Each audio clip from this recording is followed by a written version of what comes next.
ഖൽബ് കീഴടക്കിയ governor, halwa നുണഞ്ഞ് governor, വലഞ്ഞ് police, നവകേരള governor സദസ്സ്, ഗവർണറുടെ മധുര പ്രതികാരം, ഒരു ഗവർണർ സെൽഫി, ഉല്ലാസഭരിതനായ ഗവർണർ മിഠായി തെരുവിലൂടെ, കേരളം അറിഞ്ഞ് ഗവർണർ, ഗവർണർ വേറെ ലെവൽ.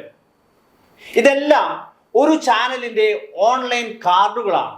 ഇന്നലെ ഒറ്റ ദിവസം നിമിഷങ്ങൾക്കുള്ളിൽ അടിച്ചുവിട്ട കാർഡുകൾ. ചാനൽ ഏതെന്ന് പറയേണ്ടതില്ലല്ലോ, അത് അഭിനവ കാവ്യഭൂമി തന്നെ.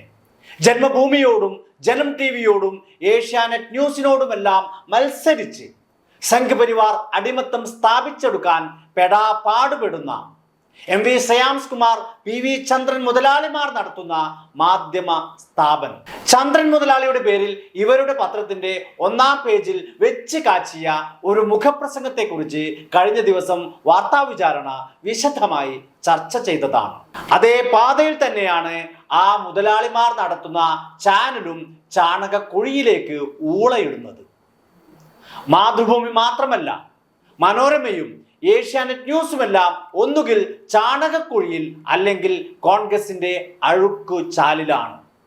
എന്നാൽ ഈ മാധ്യമങ്ങളിലെ തൊഴിലാളികളായ മാധ്യമ പ്രവർത്തകർക്ക് തിരിച്ചു കിട്ടുന്നത് എന്താണ്? ഇന്നലെ ഏമാൻ പറഞ്ഞത് പോയി തൊലയിനടാ എന്ന്. അതും കേട്ട് തങ്ങളുടെ തൊഴിലാളികൾ പഞ്ചപുച്ഛമടക്കി മടങ്ങിയിട്ടും അത് ചർച്ച ചെയ്യാൻ പോലും നട്ടെല്ല് നിവർത്താത്ത മാധ്യമങ്ങളാണിവ. ഏതാനും ആഴ്ച മുമ്പ് തന്നെ വഴിയിൽ തടഞ്ഞു നിർത്തിയ ഒരു മാധ്യമ പ്രവർത്തകനോട് മുഖ്യമന്ത്രിയുടെ ഉപദേഷ്ടാവ് കയർത്ത് സംസാരിച്ചു എന്ന് പറഞ്ഞ് അന്തിച്ചർച്ച നടത്തിയവരാണ് ഈ മാധ്യമങ്ങൾ. പ്രതിപക്ഷ നേതാവ് VD സതീശൻ ഉൾപ്പെടെ ധാർമ്മിക രോഷം കൊണ്ടു. ഇവിടെ ഗവർണർ ഏമാൻ സ്വന്തം താല്പര്യപ്രകാരം ചാനലുകൾക്ക് മുമ്പിൽ വന്ന് വീമ്പിളക്കുന്നതിനിടെ ഒരു അപ്രിയ ചോദ്യം വന്നപ്പോൾ തന്നെ പോയി തൊലയിടാ എന്ന് പറഞ്ഞിട്ടും വാലും ചുരുട്ടി നിൽക്കുകയാണ് ഈ മാധ്യമങ്ങൾ. ചന്ദ്രൻ മുതലാളി കഴിഞ്ഞ ദിവസം എഴുതിയ മുഖപ്രസംഗം ബാലൻസ് ചെയ്യാൻ കാവ്യഭൂമി ഇന്ന് മറ്റൊരു മുഖപ്രസംഗം എഴുതിയിട്ടുണ്ട്. ഗവർണറും സർക്കാരും ഒരുപോലെ എന്ന നിലയിലാണ് ഇന്നത്തെ മുഖപ്രസംഗം. അവരുടെ ഇന്നത്തെ വാർത്തയും ഏതാണ്ട് രണ്ടും ഒരുപോലെ എന്ന നിലയിൽ സ്ഥാപിക്കാൻ ശ്രമിക്കുകയാണ്.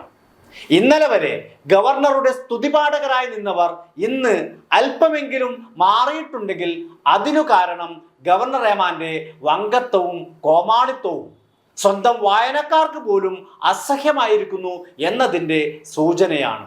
അവരുടെ ചാനലിൻ്റെ കാർഡ് നേരത്തെ വായിച്ചു കഴിഞ്ഞു. അതിലൊന്ന് ഹൽവ നുണഞ്ഞ് ഗവർണർ എന്നാണ്. അതെ, ഗവർണർ ഏമാൻ ഹൽവ നുണയുമ്പോൾ തങ്ങളുടെ റിപ്പോർട്ടർ ഉൾപ്പെടെ ഏമാന്റെ തെറി നുണയുകയായിരുന്നു. ഇതാ ഞാൻ കോഴിക്കോട് നഗരത്തിൽ ഒരു എസ്കോർട്ടുമില്ലാതെ നടക്കുന്നു, ആരും എന്നെ തടയുന്നില്ലല്ലോ എന്നായിരുന്നു ഏമാന്റെ ഇന്നലത്തെ മറ്റൊരു വങ്കത്തം. ഏമാന് വിവരമില്ലാഞ്ഞിട്ടാണോ അതോ അങ്ങനെ അഭിനയിക്കുന്നതാണോ? വിദ്യാർത്ഥികൾ സമരം പ്രഖ്യാപിച്ചത് ഗവർണർക്ക് എതിരെയല്ല, ഗവർണർ വഹിക്കുന്ന ചാൻസലർ പദവിക്കെതിരെയാണ്. ചാൻസലർ പദവി ദുരുപയോഗം ചെയ്തതിനെതിരെയാണ്. ആ സമരം പ്രഖ്യാപിച്ചത് കേരളത്തിലെ ക്യാമ്പസുകളിലാണ്, അതല്ലാതെ തെരുവിൽ നേരിടാനല്ല. ഉല്ലാസഭരിതനായ ഗവർണർ എന്നാണ് മറ്റൊരു കാർഡ്. അതെ, ഗവർണർക്ക് കേരളത്തിൽ ഉല്ലാസത്തിന് ഒരു കുറവും വരുത്തേണ്ട കാര്യമില്ല.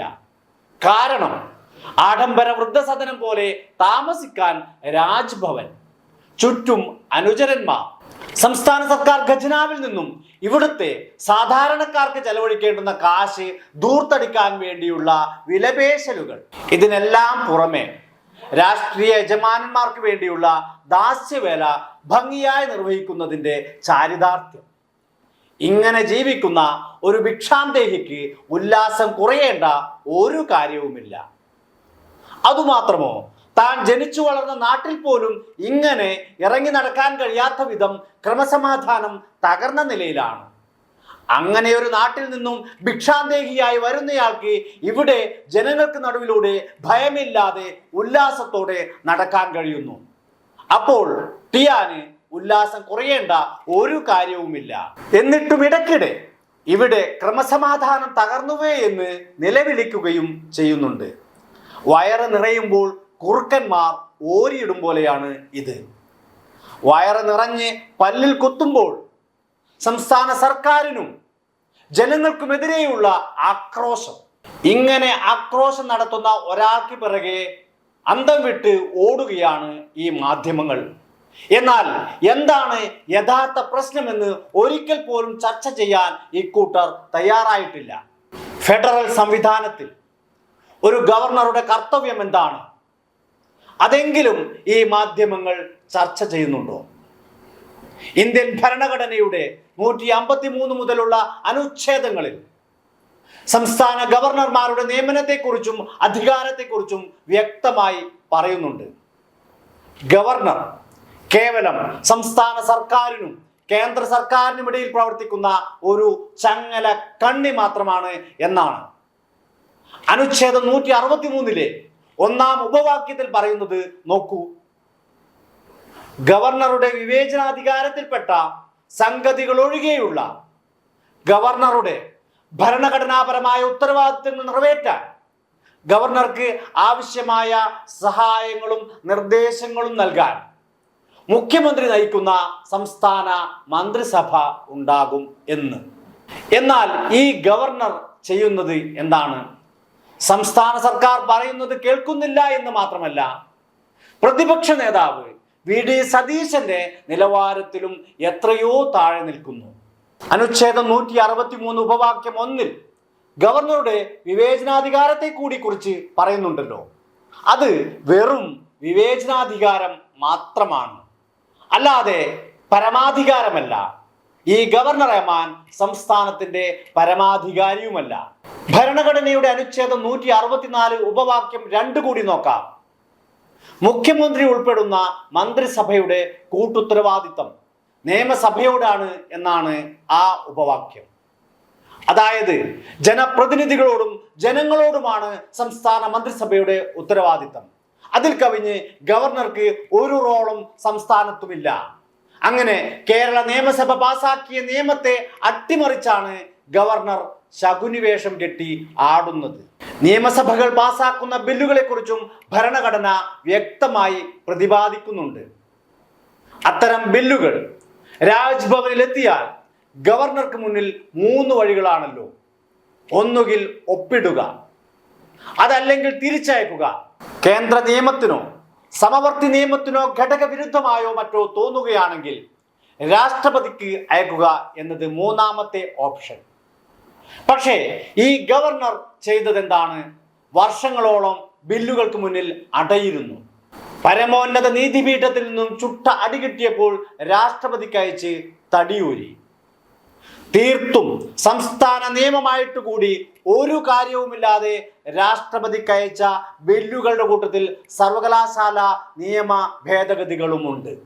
ഈ ബിൽ പ്രകാരം ഗവർണർ സംസ്ഥാനത്തെ സർവകലാശാലകളുടെ ചാൻസലർ അല്ലാതായിരിക്കുന്നു. ബില്ലിൽ ഒപ്പിട്ട് നിയമമാക്കിയില്ല എന്ന സാങ്കേതികത്വത്തിൽ കടിച്ചു തൂങ്ങിയാണ് സർവകലാശാലകളുടെ ചാൻസലർ പദവിയിൽ കടിച്ചു തൂങ്ങി ഇദ്ദേഹം പലതും കാട്ടിക്കൂട്ടുന്നത്. അതായത് ഭരണഘടന അനുസരിച്ച് നിയമനിർമ്മാണ സഭയോട് ഉത്തരവാദിത്വമുള്ള സംസ്ഥാന മന്ത്രിസഭ നിയമസഭയിൽ അവതരിപ്പിച്ച് പാസാക്കിയ നിയമം അംഗീകരിക്കുന്നതിന് പകരം അതിന് മുകളിൽ അടയിരുന്ന് ഇല്ലാത്ത അധികാരം ഉണ്ടെന്ന് ഭാവിച്ച് നടക്കുകയാണ്. അങ്ങനെയാണ് കേരള കാലിക്കറ്റ് സർവകലാശാലകളിലെ സെനറ്റുകളിലേക്ക് തന്നിഷ്ടപ്രകാരം സംഘികളെ തിരുകിക്കയറ്റിയത്. ഇതിനെതിരെയാണ് വിദ്യാർത്ഥി സമരം. ഇത് ഭരണഘടന സംരക്ഷിക്കാനുള്ള സമരമാണ്. ഇതര ഇന്ത്യൻ സംസ്ഥാനങ്ങളിൽ നിന്നും വ്യത്യസ്തമായി സംഘികളെ പടിയടച്ച സംസ്ഥാനമാണ് കേരളം. ഇവിടെ ഗവർണർ എന്ന സംഘിയെ ഉപയോഗിച്ച് സംഘികൾ നുഴഞ്ഞു കയറാനാണ് ശ്രമിക്കുന്നത്. അതിനെതിരായ പോരാട്ടമാണ് നാട്ടിൽ നടക്കുന്നത്. നാടിന്റെ നന്മയെ ആഗ്രഹിക്കുന്ന ഏതൊരാളും പിന്തുണക്കേണ്ടുന്ന പ്രതിഷേധം. അതിനെയാണ് ഈ മാധ്യമങ്ങൾ വക്രീകരിക്കുന്നത്. ഈ മാധ്യമങ്ങളെ സംബന്ധിച്ചിടത്തോളം ദീപസ്തംഭം മഹാശ്ചര്യം എന്ന് മാത്രമാണ്.